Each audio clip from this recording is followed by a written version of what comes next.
హిమాచల్ ప్రదేశ్లోని ఈ అద్భుత క్షేత్రంలో వెయ్యేళ్లుగా ఒక అగ్ని ఆరకుండా వెలుగుతూనే ఉంది. అసలు దీని వెనుక ఉన్న రహస్యం ఏంటో తెలుసా? ఇక్కడ విగ్రహం ఉండదు, కేవలం భూమిలో నుండి వచ్చే అగ్ని జ్వాలలనే దేవతగా పూజిస్తారు. ఎంత గాలి వచ్చినా, ఎంత వర్షం కురిసినా ఈ జ్వాలలు అస్సలు ఆరిపోవు. పూర్వం అక్బర్ చక్రవర్తి ఈ జ్వాలలను ఆర్పివేయడానికి ఒక పెద్ద కాలువనే దీనిపైకి మళ్లించాడు. కానీ ఆ నీరు కూడా ఈ అగ్నిని ఏమీ చేయలేకపోయింది. చివరకు సైంటిస్టులు కూడా ఇక్కడ గ్యాస్ పైప్ లైన్లు ఉన్నాయేమో అని రీసెర్చ్ చేశారు. కానీ భూమి అడుగున అలాంటి ఆధారాలు ఏమీ దొరకలేదు. ఇది ప్రకృతికి అందని ఒక దైవిక శక్తి. సతీదేవి నాలుక ఇక్కడ పడిందని, ఆ శక్తి వల్ల ఈ అఖండ జ్వాలలు వెలుగుతున్నాయని పురాణాలు చెబుతున్నాయి.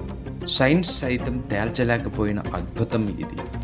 ఈ మహిమని నమ్మే వాళ్ళంతా కామెంట్లో జై మాతాది అని టైప్ చేయండి.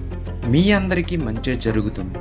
ఇలాంటి మరిన్ని ఆధ్యాత్మిక రహస్యాల కోసం టెంపుల్ సీక్రెట్స్ తెలుగుని ఫాలో అవ్వండి.